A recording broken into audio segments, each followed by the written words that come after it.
तर नमस्कार विद्यार्थी मित्रांनो, आजच्या आपल्या या व्हिडिओमध्ये आपण इयत्ता 10वीचा इंग्रजीचा पेपर कशा प्रकारे सोडवायचा याचं प्रेझेंटेशन पाहणार आहोत।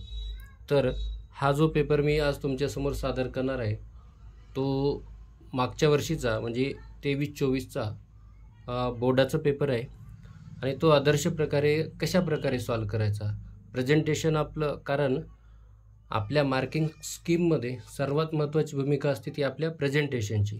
त्याच्यामुळं आपलं प्रेझेंटेशन उत्तम आलं तरच आपलं इम्प्रेशन हे जो कोणी तपासणारे शिक्षक आहेत त्यांच्यावरती पडणार आहे। त्याच्यामुळं तो आदर्शरित्या कशा प्रकारे सॉल्व करायचा हे आज आपण आजच्या या व्हिडिओमधनं पाहणार आहोत। तर जसं की तुम्हाला इथं दिसत असेल की या ठिकाणी ही जी मार्जिन आहे ही मार्जिन ऑलरेडी आपल्याला या उत्तरपत्रिकेला तुम्हाला मारून दिलेली असते। त्याच्यानंतर मी या ठिकाणी एक अशी वेगळी मार्जिन मारलेली आहे आणि इकडनं म्हणजे उत्तरपत्रिकेच्या उजव्या बाजूकडे तुम्हाला मार्जिन मारण्याची अजिबात आवश्यकता नाही। आणि मग काय करायचं तर या बॉक्समध्ये आपल्याला मूळ प्रश्नाचा क्रमांक, त्याचा उपक्रमांक, त्याचं बीट आणि जे मधले जे उपप्रश्न आहेत त्याच्यासाठी आपल्याला असं वेगळं छोटं मार्जिन करायची गरज नाही। आणि मग सुरुवात कशी करायची, जसं की तुम्हाला माहिती आहे इंग्रजीमध्ये आपला जो पहिला जो आहे तो आहे आपला सेक्शन 1 लँग्वेज स्टडी आहे। आता या ठिकाणी तुम्ही पाहू शकता की अशा प्रकारे मी प्रत्येक सेक्शनला असं टायटल दिलेलं आहे, म्हणजे सेक्शन क्रमांक दिलेला आहे आणि त्याच्यानंतर त्या सेक्शनचं टायटल देखील दिलेलं आहे। आता त्याच्यानंतर बघा, जसं मिसिंग लेटर्स आहेत या ठिकाणी आपण जे मिसिंग लेटर्स आहेत त्यांना मी हलकंसं खाली अंडरलाईन केलेलं आहे आणि प्रत्येक प्रश्नानंतर आपल्या इंग्रजीला वेळ भरपूर असतो त्याच्यामुळे अशा प्रकारची ह्या 2 रेषा मारून हे सेपरेशन मी या ठिकाणी दाखवलेलं आहे। आणि विशेष म्हणजे तुम्हाला या लँग्वेज स्टडी सेक्शनमध्ये जेवढे प्रश्न आहेत तेवढे सगळेच्या सगळे तुम्हाला काय करायचे आहेत, ट्राय करायचे आहेत, म्हणजे पूर्ण सोडवायचे आहेत।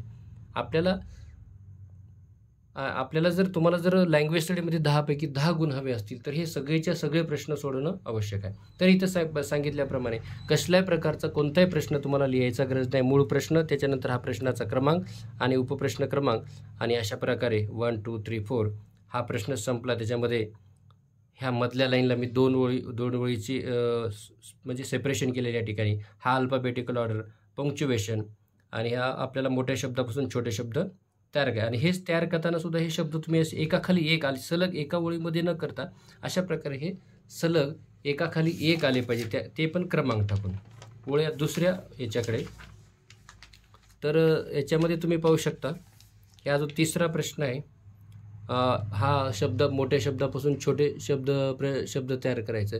त्याच्यानंतर हे वेब आपल्याला अगदी ॲज इट इज जशाच तसं आलं पाहिजे, म्हणजे उत्तरपत्रिकेतल्या कृती प्रश्नपत्रिकेमध्ये जशा कृती दिलेल्या आहेत तशा कृती तुम्हाला सोडवणं गरजेचं आहे। त्याच्यानंतर पुन्हा या ठिकाणी सेपरेशन ही वर्ड चेन नंतर हे जे प्रत्येक या ठिकाणी तुम्ही पाहू शकता की फ्रेज, या ठिकाणी मी जे फ्रेज आहे ते फ्रेजच्या बाबतीत मी एक दक्षता घेतलेली आहे की जे फ्रेज यूज केलेलं आहे त्या यूज केलेल्या फ्रेजखाली मी अशा प्रकारे अंडरलाईन केलेलं आहे आणि एका फ्रेजचे मी अशा प्रकारे हे 2 वाक्य केलेले आहेत, म्हणजे एखादं एक्स्ट्रा वाक्य केलं तरी आपल्याला काही फारसा फरक पडणार नाही।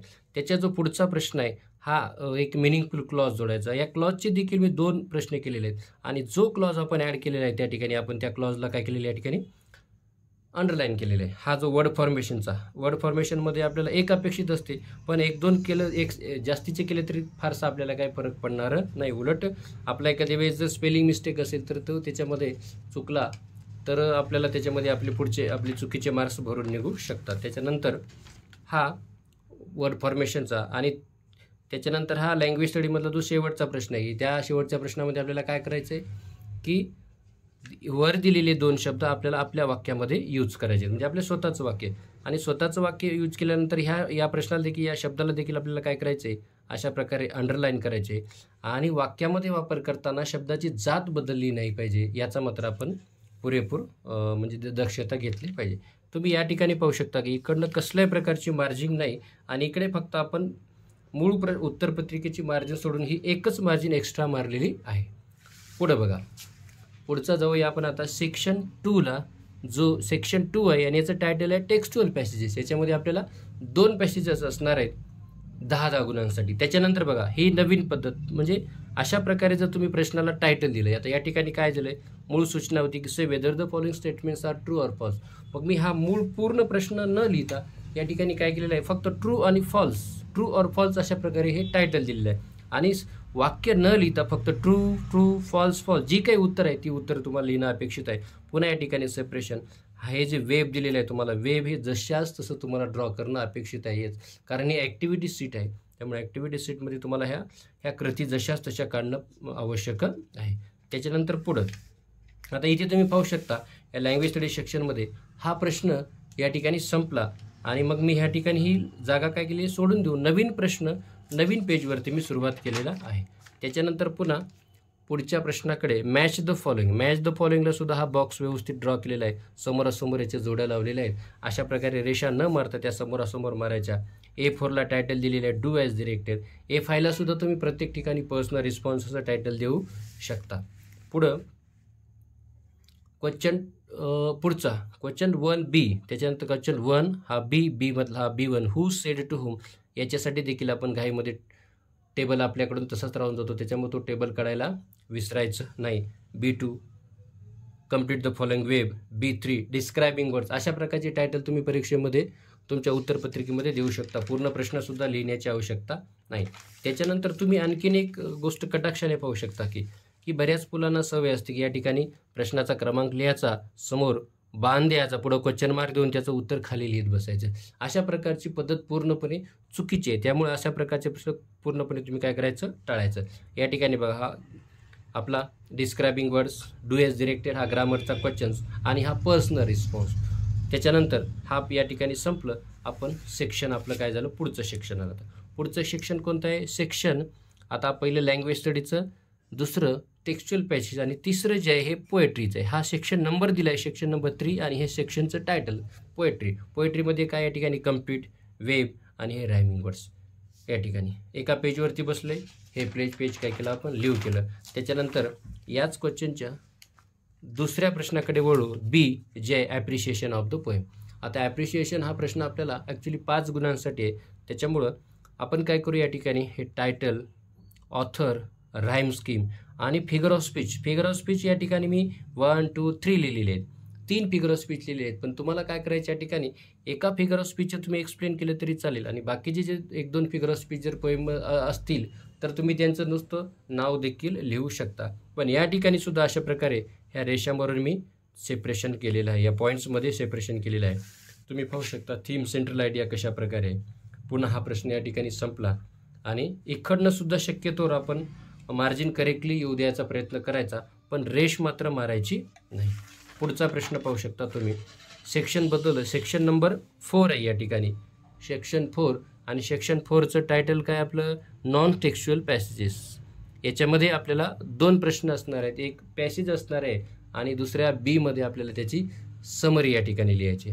त्या ठिकाणी तुम्ही पाहू शकता फक्त प्रश्नाचा क्रमांक, प्रश्नाचं टायटल आणि ज्या आपण कंप्लीट करणार आहोत त्याला आपण काय केलेलं या ठिकाणी अशा प्रकारे त्रोटक लाईन्स न यूज करता अशा प्रकारे सलग लाईनने काय करायचं, आपल्याला अंडरलाईन करायचं. याचा फायदा काय होतो की तपासणारा जो शिक्षक आहे तो डायरेक्ट आपल्या उत्तरावरती फोकस करतो. पुढचा प्रश्न बघा, A2 हा वेब. त्याच्यानंतर या ठिकाणी A3 जो व्होकॅब्युलरी बेस्ड क्वेश्चन असणार आहे. त्याच्यानंतर A4 हा ग्रामर बेस्ड क्वेश्चन आणि हा शेवटचा जो A5 आहे तो म्हणजे आपला हा पर्सनल रिस्पॉन्स या ठिकाणी. तर पाहू शकता या ठिकाणी ही जागा सुटली म्हणजे आपलं काम संपलं. हा प्रश्न या ठिकाणी संपला. हे पेज काय केलं आपण, सिम्पली लिव्ह केलं. आणि आता पुढचा जो प्रश्न आहे हा क्वेश्चन 4 मधला बी, हा जो आहे आपल्याला ह्या अनसीन पॅसेजची काय करायची, या ठिकाणी समरी लिहायची आहे. समरीसाठी सुटेबल असं टायटल आपण मोठ्या शब्दामध्ये लिहिलं. त्या ठिकाणी अशा प्रकारे त्याला अंडरलाईनसुद्धा केलं. आणि ही जी समरी आहे ती जास्तीत जास्त तुम्ही आपल्या शब्दामध्ये, जेवढी आपल्या शब्दामध्ये लिहिसाल तेवढी ते तुमच्यासाठी उपयुक्त ठरणार आहे. त्याचा जो पुढचा प्रश्न आहे हा आहे आपला लेटर रायटिंगचा, जो तुमच्या गुणदानामध्ये हा सर्वात महत्त्वाची भूमिका बजावणारा प्रश्न आहे. याचंसुद्धा आपण सेक्शन पाहू शकता. सेक्शन क्रमांक या ठिकाणी मी दिलेला आहे. त्याच्यानंतर या सेक्शनचं टायटल देखील दिलेलं आहे. म्हणजे याच्यामुळं काय होते तर आपली उत्तरपत्रिका ही अधिक परिणामकारक दिसते. त्याच्यानंतर क्वेश्चन 5 मधला ए मधला आपण A1 सॉल्व करतो. त्याचं टायटल आहे लेटर आहे. लेटर कोणतं तर इन्फॉर्मल लेटर. इन्फॉर्मल लेटरमध्ये तुम्ही पाहू शकता, जर त्या ठिकाणी पत्र लिहिण्यापूर्वी तुम्ही सगळ्यांनी पत्राचा प्रश्न अगदी चांगल्या प्रकारे व्यवस्थित वाचणं आवश्यक आहे. नाहीतर मग चुका होऊ शकतात, की जसं की काही मुलं ज्या ठिकाणी नाव प्रोव्हाइड केलेलं असते, ॲड्रेस प्रोव्हाइड केलेला असतो, तो आपल्याला त्या ठिकाणी जशास तसा यूज करावायचा असतो. डेट अशा प्रकारचे ह्या फॉर्मॅटमध्ये तुम्हाला टाकणं आवश्यक आहे.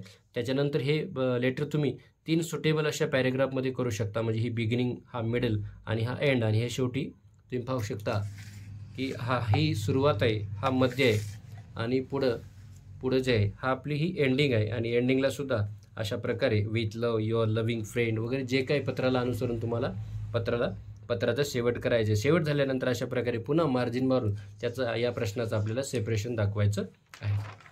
आता पुढचा जो प्रश्न आहे, म्हणजे याच्यामध्ये प्रत्येक प्रश्नाला ऑर आहे, अर्थात तुम्ही तुमच्या आवडीनुसार प्रश्न चॉईस करू शकता. जसं इन्फॉर्मल, फॉर्मल आणि इन्फॉर्मल लेटर होतं. या ठिकाणी मी फॉर्मल लेटर लिहिलं की तुम्हाला तुमच्या आवडीनुसार तुम्ही चॉईस करू शकता. त्याच्यानंतर पुढचा क्वेश्चन 5B. बीमध्ये सुद्धा आपल्याला 2 ऑप्शन आहेत या ठिकाणी. पहिलं ऑप्शन जे आहे डायलॉग रायटिंग, आणि दुसरं जे आहे ते ड्राफ्टिंग अ स्पीच आहे. तर माझ्या मते जर तुम्हाला जास्तीत जास्त गुण पाहिजे असतील तर तुम्ही डायलॉग रायटिंग सॉल्व करायला हरकत नाही. डायलॉग रायटिंगमध्ये सुद्धा या ठिकाणी फक्त प्रश्नाचा क्रमांक दिला. एमध्ये आपण हे जंबल ऑर्डर व्यवस्थित केले. त्याच्यानंतर 2 प्रश्न, बीमध्ये 2 प्रश्नाची साधे 2 प्रश्न, त्या 2 प्रश्नाची साधी 2 उत्तरं देखील, आणि सी मात्र दिलेल्या थीमवर आपल्याला कमीत कमी 3 मिनिंगफुल एक्सचेंजेस डायलॉग तयार करावायचा आहे. तो या ठिकाणी इथे सुद्धा सेपरेशन दिलेले अशा प्रकारे. तर तुम्ही पाहू शकता की ह्या डायलॉग रायटिंगमध्ये आपल्याला कमीत कमी म्हणजे तुम्हाला अगदी पैकीच्या पैकी सुद्धा गुण मिळवून देणारा हा प्रश्न आहे. ड्राफ्टिंग स्पीच ऐवजी तुम्ही जरी, माझं मत तर स्पष्ट आहे की तुम्ही हा प्रश्न सोडवला पाहिजे. पुढच्या प्रश्नाला जाऊया. त्या ठिकाणी इन्फॉर्मेशन ट्रान्सफर, क्वेश्चन 6मध्ये टायटल आहे इन्फॉर्मेशन ट्रान्सफर. इन्फॉर्मेशन ट्रान्सफरमधला आपण कोणता सॉल्व करतोय? व्हर्बल टू नॉन व्हर्बल, की आपल्याला 5 पैकी 5 मिळवून देणारा हा प्रश्न आहे. आता याच्यामध्ये तुम्हाला काय काय असू शकते, तर याचा उहापोह मी मागच्या बऱ्याच व्हिडिओमध्ये केलेला आहे, आणि या रायटिंग स्किल याच्यातले आपण बरेचसे प्रश्न देखील आपल्या चॅनलवरती याचे व्हिडिओ तुम्हाला अवेलेबल आहेत. तर आज या ठिकाणी आपल्याला टेबल आलेलं आहे, आणि यामध्ये आपली विद्यार्थी काय करतात की ह्या ठिकाणी जर अशा कधी तुम्हाला तुमच्या जे इन्फॉर्मेशन ट्रान्सफर आहे त्याला टायटल द्यायला सांगितलं जातं, एक शीर्षक द्यायला सांगितलं जातं. एक सुटेबल असं शीर्षक असं आपण त्या ठिकाणी दिलं पाहिजे. तर तुम्ही पाहू शकता, तर अशा प्रकारे टेबल, शक्यतोवर तर टेबल एकाच याच्यामध्ये पेजवरती बसला पाहिजे. बसलाच नसेल तर तुम्ही दुसऱ्या पेजवरती बी जाऊ शकता. तर अशा प्रकारे तुम्ही पाहू शकता, हे बुलेट्स पॉईंट्स पण या ठिकाणी मी दिलेले आहेत. यासाठी तुम्ही 2023-24ची जी बोर्डाची मार्च महिन्यातली परीक्षा पत्रिका आहे ती तुम्ही पाहू शकता. त्याच्यानंतर क्वेश्चन 6P, ज्याचं टायटल आहे expand the theme. Expand the थीममध्ये सुद्धा आपल्याला 2 प्रश्न आहेत त्या ठिकाणी. यातला जो B1 आहे तो रिपोर्ट रायटिंग आहे, आणि जो B2 आहे तो डेव्हलपिंग अ स्टोरी आहे. त्या ठिकाणी मी डेव्हलपिंग अ स्टोरी हा प्रश्न सॉल्व केलेला आहे. आणि स्टोरीला पहिल्यांदा आपल्याला काय करायचे आहे, तिथं दिलेल्या बिगिनिंगनुसार किंवा दिलेल्या एंडिंगनुसार स्टोरी आपल्याला डेव्हलप करावायची आहे. आणि विशेष म्हणजे त्या स्टोरीला सुटेबल असं एक टायटल, शीर्षकसुद्धा आपल्याला द्यायला विसरायचं नाही. तर या ठिकाणी माय ब्रेव डीड असं मी या स्टोरीला टायटल दिलेलं आहे, आणि स्टोरी ही अशा प्रकारे एवढ्या याच्यामध्ये मी पूर्ण केलेली आहे. तर तुम्ही पाहू शकता, प्रश्न संपल्यानंतर पुन्हा या ठिकाणी 2 रेषा देऊन सेपरेशन दाखवलेलं आहे. आणि शेवटचं जे सेक्शन आहे तर सेक्शन नंबर आपला आहे 6 आहे, ज्याचं टायटल आहे स्किल डेव्हलपमेंट. तर स्किल डेव्हलपमेंटमध्ये आपल्याला काय येणार आहे, तर स्किल डेव्हलपमेंटमध्ये आपल्याला ट्रान्सलेशन येणार आहे, जे 5 मार्कासाठी आहे. त्याच्यासाठी पहिले 6 शब्द आहेत पहिल्या एमध्ये, बीमध्ये 4 वाक्य आहेत, सीमध्ये 2 प्रोव्हर्ब्स आहेत. या 6 पैकी आपल्याला 4 सॉल्व करायचे जे अर्ध्या गुणांसाठी असतील. या 4 पैकी आपल्याला 2 सॉल्व करायचे, दोन्हीचं ट्रान्सलेशन शुद्ध मराठी भाषेत करायचे, ज्याच्यासाठी आपल्याला 2 गुण असतील. आणि ते एक म्हण आहे, म्हण ही म्हणीच्या म्हणजे जसं तिची ओरिजिनल म्हण आहे त्या म्हणीच्या ट्रान्सलेशननुसारच तिचं ट्रान्सलेशन झालं पाहिजे. तर या ठिकाणी सुद्धा मी कुठेही म्हणजे प्रश्न या ठिकाणी लिहिलेले नाही, फक्त या ठिकाणी प्रश्नाचा क्रमांक तेवढा मेन्शन केलेला आहे, जेणेकरून आपला जास्तीत जास्त वेळ वाचेल. आणि विद्यार्थी मित्रांनो, की ट्रान्सलेशन लिहिताना अगदी अंक असतील, अंक देखील तुम्हाला कसे आले पाहिजे, की ते शुद्ध मराठी भाषेतच ट्रान्सलेट झाले पाहिजे. त्याच्यामुळं ट्रान्सलेशनसुद्धा तुम्हाला हमखास पैकीच्या पैकी मार्क मिळवून देणारा हा प्रश्न आहे. तर तुम्ही अशा प्रकारे पाहू शकता की ही बोर्डाची प्रश्नपत्रिका आपण अशा प्रकारे ही सॉल्व केलेली आहे आणि हीच प्रश्नपत्रिका आपल्या चॅनलवरती दुसरा एक व्हिडिओ आहे की ज्या ठिकाणी मी फक्त सॉल्व करून दिलेली आहे आणि या ठिकाणी तुम्हाला हे प्रेझेंटेशन देखील दिलेलं आहे. तर विद्यार्थी मित्रांनो, तर अशा प्रकारे जर तुम्ही जर ही पद्धत वापरली तर निश्चितच अगदी इंग्रजीसारख्या नावडत्या विषयामध्ये सुद्धा तुम्ही 90 किंवा 90पेक्षा जास्त गुण अगदी सहजपणे घेऊ शकता. फक्त आत्ता मी ज्या काही गोष्टी सांगितल्या आहेत त्या गोष्टी तुम्हाला काय करायच्या, त्या गोष्टी लक्षात ठेवून हा पेपर या ठिकाणी सॉल्व करावायचा आहे.